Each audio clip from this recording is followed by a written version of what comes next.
Les damos la bienvenida a todos los que ahora se conectan por medio de las redes sociales a través de la retransmisión del estudio. Agradecemos su tiempo, agradecemos a Dios por sus vidas y todos los que están ahorita en la transmisión presencial, pues también agradecemos que su participación porque de esta manera podemos dar testimonio a todos los que nos están viendo con comentarios, observaciones, dudas, todo lo que sea necesario para edificación de este estudio. Vamos a comenzar haciendo una oración. Gracias, Padre, por este tiempo que nos has apartado, nos has reunido para poder estudiar tu palabra, Señor. Agradecemos lo que nos estás dando el día de hoy. Te pedimos que arrojes luz a nuestro entendimiento para que podamos profundizar en estas palabras que fueron dichas por tu Hijo Jesucristo y que ahora estamos en proceso de estudiar. Te pedimos que nos guardes, que apartes toda perturbación dentro de nosotros, que apartes cualquier distracción, Señor, para que podamos concentrarnos en nuestro estudio. Asimismo, ponemos en tus manos a todas las personas que en este momento se encuentran pasando por un proceso, por alguna prueba, alguna enfermedad, de cada uno de los que están viendo este estudio o de los que están participando dentro de él. Asimismo, ponemos en tus manos nuestros corazones, Señor, para que sea exaltado y engrandecido tu nombre. Te lo pedimos en el nombre de Jesús. Amén. Bueno, pues hemos alcanzado a ver en el estudio anterior que nuestro Señor Jesucristo anunció lo que habría de pasarles después de su resurrección para todos los que guardaron sus mandamientos y se hicieron discípulos por medio de los apóstoles. Y lo dijo con estas palabras: bienaventurados sois cuando por mi causa os vituperen y os persigan y digan toda clase de mal contra vosotros mintiendo. Yo creo que seguro recordaron estas palabras en los tiempos más difíciles que atravesaron, cuya fidelidad los llevaría incluso a la muerte. Ahora estamos situados frente a una multitud y los discípulos con Cristo sentados en un monte. Mateo 5:1 es donde estamos ahorita haciendo el estudio y vamos a ver que Jesús estaba rodeado de judíos y de estas palabras a ellos. Entonces quiero invitarlos a todos a que por un momento se sienten a pensar y a meditar. Son una generación de familia que durante 2000 años están esperando un acontecimiento. Y ustedes son esa familia, esa generación a las que fueron convocadas para que ese acontecimiento se presentase delante de sus ojos. Ustedes son esa multitud que están en el monte y Jesucristo sube, se sienta y los discípulos se acercan hacia él. Y en ese momento vemos que Jesús estaba rodeado de judíos y da estas palabras a ellos, anunciándoles que su esperanza había llegado. Un pueblo que por su fe y por la voluntad de Dios llevaron en su seno la palabra de Dios. Y por ello Jesucristo les da esta revelación. Vamos a Mateo 5 y vamos a leer del versículo 12 al 15. Espero que ustedes ya se encuentren ahí. Les voy a dar lectura y dice así, Mateo 5, verso 12 al 15. Gozaos y alegraos porque vuestro galardón es grande en los cielos, porque así persiguieron a los profetas que fueron antes de vosotros. Verso 13. Vosotros sois la sal de la tierra, pero si la sal se desvaneciere, ¿con qué será salada? No sirve más para nada, sino para ser echada fuera y hollada por los hombres. Verso 14. Vosotros sois la luz del mundo. Una ciudad asentada sobre un monte no se puede esconder, ni se enciende una luz y se pone debajo de un almud, sino sobre el candelero y alumbra a todos los que están en casa. Así alumbre vuestra luz delante de los hombres, para que vean vuestras buenas obras y glorifiquen a vuestro Padre que está en los cielos. Jesús les está diciendo, ustedes son esa luz del mundo. Pero más importante es que Cristo no está hablando de un tiempo pasado, está hablando en un tiempo presente, futuro. Está diciéndoles, ustedes, hoy, los que están aquí presentes, son esa luz del mundo. Por la fe de sus padres, por la fe de todo este pueblo, pero hoy ustedes son esa luz del mundo. Porque la hora había llegado de que se encendiera la luz, que no se pone debajo de un almud, sino sobre el candelero. Y se refirió que por medio de ellos los discípulos habrían de alumbrar a todos los que llegarían a conocer a Cristo, incluyéndonos nosotros, que estamos aquí presentes en este estudio, y los que llegarán a Cristo más adelante.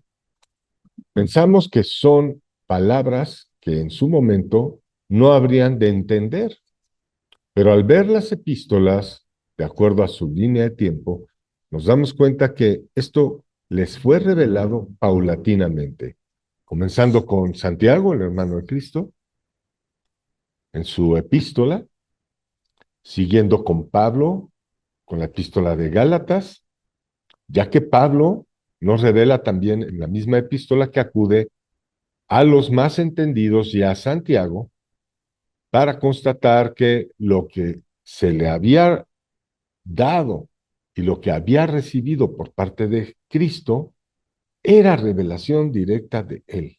Y por ello se definió a sí mismo como abortivo, como el apóstol abortivo.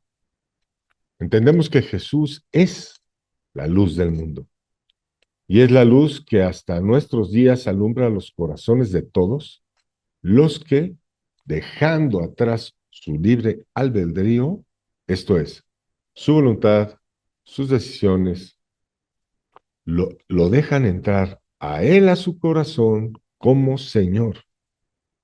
Tener un Señor significa pertenecerle a alguien. Significa que su voluntad ya no se gobierna sola. Significa ser siervo. Significa tener una relación que refleja cercanía, intimidad con el Padre y no por obras que el siervo del Señor haya hecho, sino por ser el siervo del Señor que es hijo del Padre a quien el siervo sirve. Esto, hermanos, esto es lo que nos hace santos, apartados para buenas obras que Dios el Padre predestinó para todo el que le ama y que en su preconocimiento conoció. Y permítanme, y quiero terminar con los comentarios de Spurgeon sobre este pasaje. Spurgeon nos comenta lo siguiente en Mateo 5:14. Vosotros sois la luz del mundo. En todo lugar donde hay fe en Cristo, hay luz, porque Jesús mismo dijo que ellos que los siguieran no caminarán en tinieblas. Juan 8:12. La fe genuina en Cristo convierte a una persona de la oscuridad a la maravillosa luz y la transforma en luz del Señor, de modo que pueda brotar desde las ventanas para que todos lo vean. Al creyente se lo designa para que sea para otros un faro, una luz de gozo y una estrella guía. Su luz crecerá a medida que aprenda más de Cristo. Estará en condiciones de impartir más instrucción a otros cuando más haya recibido. Pero incluso cuando es un principiante, su fe en Jesús es en sí misma una luz. Estos son los comentarios de Spurgeon respecto a este pasaje. Y con esto, hermanos, quiero dar paso a la siguiente parte de nuestro programa con nuestra hermana Leti en nuestro devocional. Adelante, hermana, están los micrófonos para usted. Buenas noches, bendiciones a todos. Eh, Ustedes recordarán que la semana pasada hablamos del pasaje donde de la muerte de Lázaro y que Dios contesta en Juan 11:4 que dice, esta enfermedad no es para muerte, sino para la gloria de Dios, para que el Hijo de Dios sea glorificado por ella. Entonces, vemos que este pasaje es un ejemplo de la soberanía divina en medio del sufrimiento humano y una demostración de los propósitos y de la gracia de Dios a través de Jesús, ya que ninguna de nuestras necesidades pueden determinar las acciones de Dios.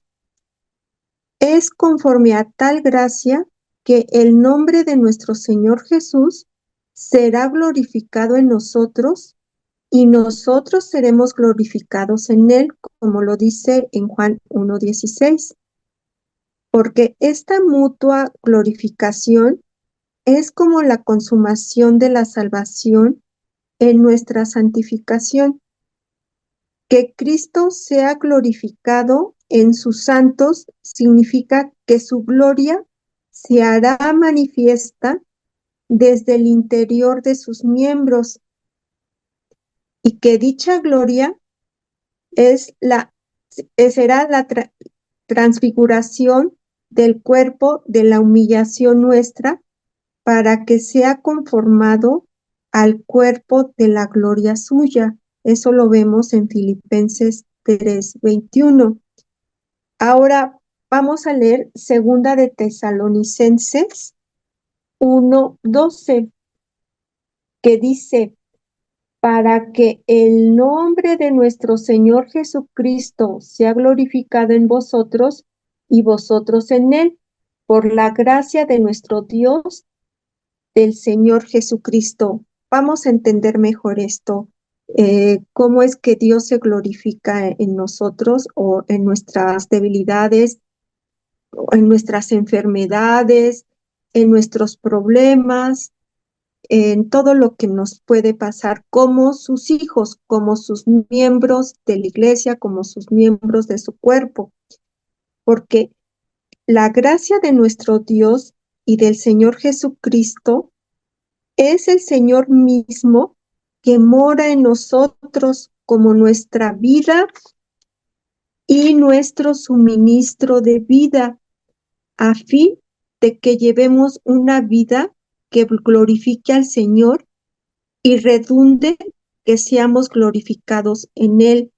Cuando, por ejemplo, uno de nosotros en lo personal estemos sufriendo de alguna enfermedad terminal como puede ser el cáncer, que últimamente pues se ha convertido realmente en una enfermedad que nos lleva por lo regular a la muerte.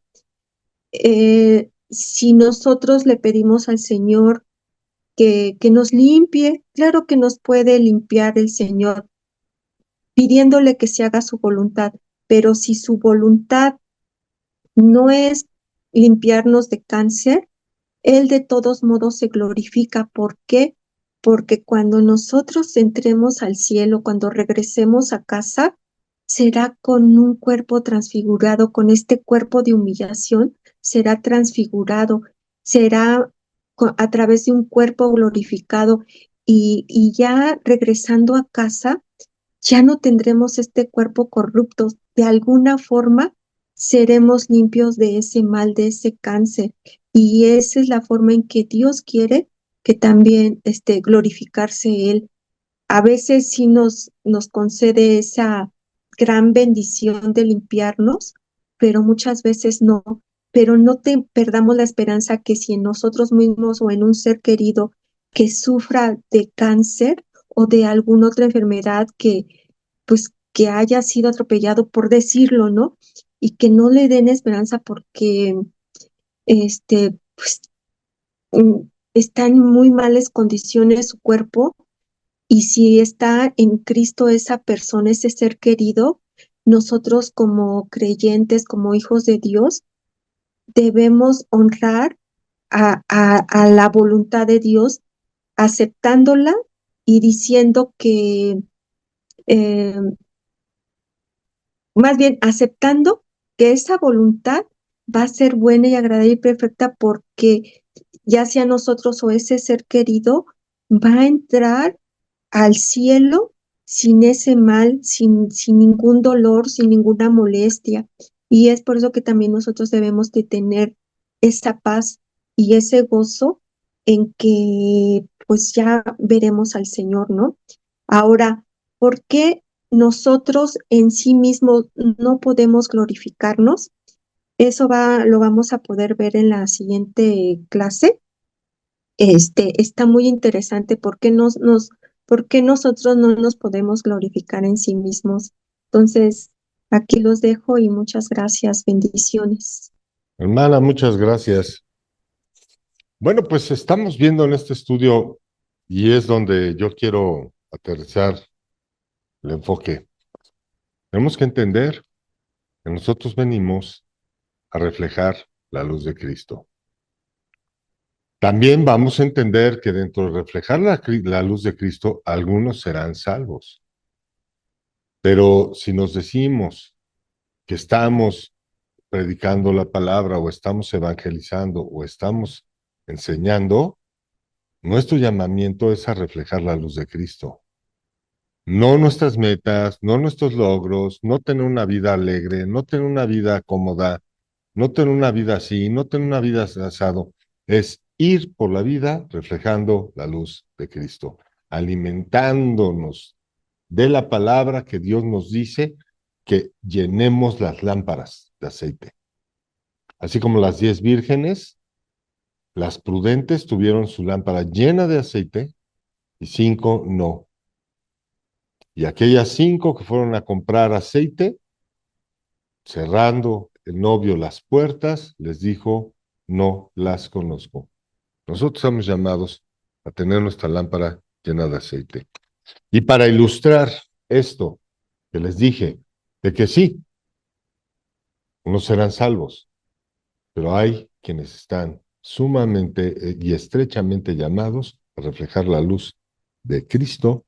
Vamos a Mateo 27, capítulo 51, en adelante. Se los voy a leer y dice así. Y he aquí el velo del templo se rasgó en dos, de arriba a abajo, y la tierra tembló, y las rocas se partieron, y se abrieron los sepulcros, y muchos cuerpos de santos que habían dormido se levantaron. Y saliendo del sepulcro, después de la resurrección de él, vinieron a la santa ciudad y aparecieron a muchos. No se enciende una luz y se deja debajo del almohad. Evidentemente, estas personas que resucitaron junto con Jesucristo fueron una luz que fue puesta en el candelabro para alumbrar a los que estaban ahí y dar testimonio. Sin embargo, son los apóstoles que reflejaron la luz de Jesucristo. Así que tú que nos estás viendo, hermanos que están en el estudio, entiendan esto bien. Estamos llamados a reflejar la luz de Cristo. Jesús es el verbo y el verbo se hizo carne. Si no estamos hablando la palabra de Dios, no estás alumbrando a nadie. O dicho de otra manera, si no estás hablando lo que escrito está, estarás alumbrando con tu propia luz. Y eso es lo que el mundo hace, alumbrar con su luz. Pero ese no es el tema de ahorita. El tema de ahorita es lo que nos enseña este versículo respecto a ese llamamiento que tenemos, porque así como vemos, Jesucristo se refirió a un grupo de personas, aunque el llamado era para todos. ¿O acaso no habían más judíos ahí? Dice que muchos son los que son llamados, pero pocos los escogidos. Entonces, a los que Dios en su preconocimiento conoció, a ellos también predestinó para buenas obras. ¿Qué son esas buenas obras? Alumbrar al mundo. Este mundo está de cabeza. Este mundo ya está durísimo, pero así, como dijo Jesucristo en la parábola, que un hombre sembró trigo en su tierra, pero en la noche llegó el enemigo y sembró la cizaña. Entonces le preguntaron si quitaran la cizaña y dijo el Señor, no lo hagan, esperen a que la siega esté crecida para retirar el trigo, apartarlo para el fuego y luego recoger, para retirar la cizaña, apartarla para luego ser echada al fuego y luego recoger el trigo. Entonces hay que entender que así como hoy la luz es más alta y hoy Dios nos da más luz para entender su palabra, así también el trigo está crecido. Entonces no digan que, ay, mira cómo ha crecido la maldad. No, así como ha crecido el trigo, también ha crecido la cizaña. Entonces mejor démonos cuenta que la siega, que la siembra ya está crecida. Entonces, esa maldad que vemos, que decimos cómo ha crecido, es un síntoma de que la siembra ya está crecida. Así que hay que ponernos las pilas, porque así como está crecida la cizaña, así está crecido el trigo. Y cada vez van a haber más y más hermanos que hablen más y más claramente la palabra de Dios. No les sorprenda que ustedes sean uno de ellos. No se sorprendan porque ustedes hablen la palabra y profeticen, que profetizar es hablar la palabra de Dios, porque ya no hay profecía que se vaya a revelar. Aquí todo ya está escrito. Pero no les extrañe que el día de mañana estén al lado de alguna persona y salga de ustedes ríos de agua viva. No les extrañe, no son ustedes, es que está fluyendo la palabra de Dios a través de ustedes. No les extraña. Más bien, espérenlo, porque eso está dicho, está escrito que va a suceder. Entonces, gocémonos en el Señor, sigamos siendo esa luz, llenemos de aceite nuestras lámparas y salgamos con gozo. O sea, no repetimos, ¿no? Evidentemente vamos a tener días difíciles, pero que eso no los desanime, porque bueno es Dios para perdonarnos. Nos quedan unos 10 minutos de estudio. Si alguien quiere participar y comentar algo, pues están los micrófonos abiertos. Adelante.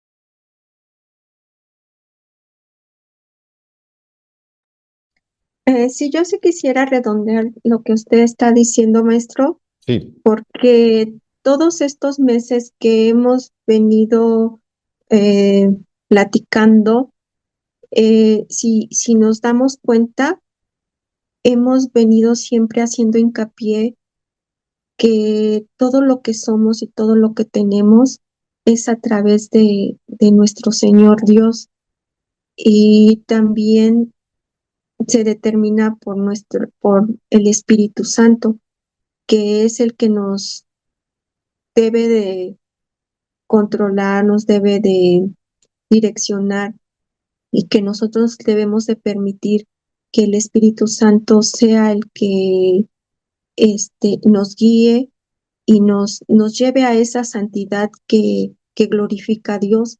Entonces, todos estos meses, si notamos, lo hemos enfocado a que cómo debe de ser esa vida del cristiano para llegar a esa santidad y no nada más tener al Espíritu Santo, sino también ser llenos del Espíritu Santo para poder denotar, para poder demostrar quiénes somos en Cristo.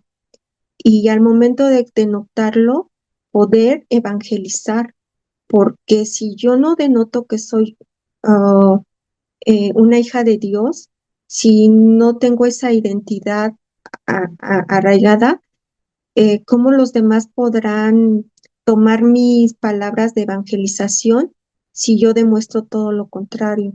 Entonces, es por eso este estudio tan importante y tan bendecido para todos los que estamos en este ministerio de evangelización, lo tomemos, veamos este estudio, porque sí, al menos a mí, me ha ayudado mucho en hasta cambiar mis palabras de cómo dirigirme al inicio con las personas que voy a evangelizar. Entonces, muchas gracias, maestro, porque al menos a mí sí ha sido de gran bendición sus estudios. No, gracias a Dios. Y ahorita que tocaste el punto, quiero darles una herramienta. Jesús dijo, y por favor, mediten muy bien en lo que les voy a decir, porque la hermana ahorita nos hizo un planteamiento en donde hay que ir creciendo, pero la pregunta es, ¿cómo nos vamos a medir a nosotros mismos? Entonces Jesús dijo lo siguiente: quiten la viga de su ojo primero antes de quitar la paja del ojo ajeno. Dicho de otra manera, hagan estudios, agarren, lean, hagan estudios, hagan análisis de todo lo que estén estudiando y verán que al hacerlo, la viga de su ojo primero será quitada antes de que ustedes compartan lo que estaban pretendiendo compartir. Se oye muy enredado lo que dije, hasta yo dije, ay, parece enredo, pero créanmelo, cuando ustedes se esfuerzan en agarrar una hoja, un papel, tomar unos versículos y escribir lo que Dios les explicó o les enseñó respecto de algo, al tiempo verán esa vija quitarse de ustedes y en ese momento podrán quitar la paja del ojo ajeno. Cuando alguien se acerque con ustedes, denle consejo bíblico, pero no le digan, oiga, yo pienso que esto, no, no, no. Vayan a la palabra de Dios. Y dicho de otra manera, observen qué es lo que si están o no siguiendo el Evangelio. ¿Y cómo lo van a hacer? Primero véanlo en ustedes. Conforme nosotros vamos estudiando, nos vamos a dar cuenta que hay algo del Evangelio que nos brincamos. Y a veces son cosas minúsculas. Por decirlo así, hay un orden en la familia, ¿no? Entonces les voy a compartir esto. Nosotros como padres, cuando nuestras hijas se casan, hablando de hijas, ¿qué es lo primero que hace el padre? No respetar el sacerdocio de la persona que acaba de contraer matrimonio. Casi es automático. Entonces llega el papá, es un ejemplo, hipotético. Entonces llega el papá y le sigue diciendo a la hija y le sigue diciendo a la hija, pero ¿saben qué nos revela la palabra de Dios? Que el mismo Dios no brincó a José, aunque primero le habló a María y aunque María llevaba a su hijo, Dios le daba las instrucciones a José directamente. Ni el mismo Dios, cuando formó esa familia, respetó el sacerdocio de José. Entonces, ¿qué nos significa a nosotros? Que tal vez no nos damos cuenta dentro de nuestra familia y no estamos respetando al sacerdote de la otra casa. ¿Por qué? Porque es mi hermana, porque es mi amiga, porque es mi hija, porque es, chequen todos los supuestos que hay. Entonces llega el amigo, no respeta al marido, ya está hablando con la amiga, con su amiga, ¿no? Y ves al marido, no, ese no es el orden de Dios, pero eso no debe ser motivo de contienda. debe ser motivo para decir, ay Señor, perdón, endereza mis caminos, ¿no? Isaías dice que enderezará nuestras sendas y que nos llevará por caminos que no conocíamos, que delante de nosotros veremos lo escabroso en llanuras y las tinieblas en luz. Si seguimos la palabra de Dios, Él nos va a ir ordenando. Pero estos ejemplos se los puse y se los voy a dar en otro. Y me gusta hablar mucho de las familias. Uno como padre se queja de que los hijos son rebeldes, son estos, son el otro, son aquí. Pero si nos analizamos a nosotros, nos damos cuenta que la palabra de Dios nos dice, no pongan a ir a los hijos. ¿Y cuántas veces nosotros no airamos a los hijos? Está cañón cuando uno se pone a pensar esas cosas, ¿no? Dice el marido no repudia a la mujer. ¿Y cuántas veces el marido por enojo repudia a su mujer? Y repudiarla, no, hay mil formas de hacerlo, ¿no? Entonces, la palabra de Dios nos va llevando exactamente por el camino que debemos de andar. Pero cuando Dios abre nuestros ojos para darnos cuenta que brincamos la cerca, no es para contender, es para regresarnos al camino, porque Él es bueno. Y entonces en ese momento le dices, ay, aquí yo estoy gobernando, ¿por qué me iré contra mi hijo? Gobierna tú, Señor, cambia mi corazón. Y todo eso al convertirlo en una oración, se produce el fruto de la fe. Porque ni modo que le estemos pidiendo a un padre pensando que no nos los va a dar, ¿verdad? No, le pedimos al Padre con la fe de que como buen padre nos va a dar lo que le estamos pidiendo. Y entonces vamos a ir creciendo y creciendo.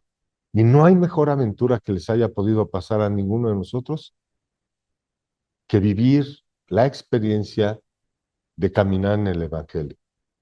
Pero para saber que estamos caminando en el Evangelio, primero debimos de haber caminado desordenadamente. Así entonces, cuando vean a alguien que llega a Cristo y está desordenadamente, gócense, porque si el Espíritu de Dios está en él, algún día va a caminar ordenadamente por el Evangelio. Y esa es con la fe que debemos de orar por los demás, creyendo las cosas que no son como si fuese. Cuando nos dicen, creyendo las cosas que no son como si fuesen, es cuando vemos a nuestro hijo que era todo un desorden, llegar a Cristo y empezar a dar los primeros pasos. Estará desordenado, sí, en el principio. La tierra estaba vacía y desordenada, pero después Dios dijo y se hizo la luz. Asimismo, cuando llega alguien a Cristo, veremos que Él va a estar desordenado y vacío, pero si somos fieles, sabremos que su palabra llegará a Él la luz. Vamos a despedirnos con una oración para poder terminar el estudio. Gracias, Padre, por este tiempo, por los que hoy nos ven. Te agradecemos y te pedimos que en el nombre de Jesús los hagas llegar a tu Hijo Jesucristo y que sean salvos.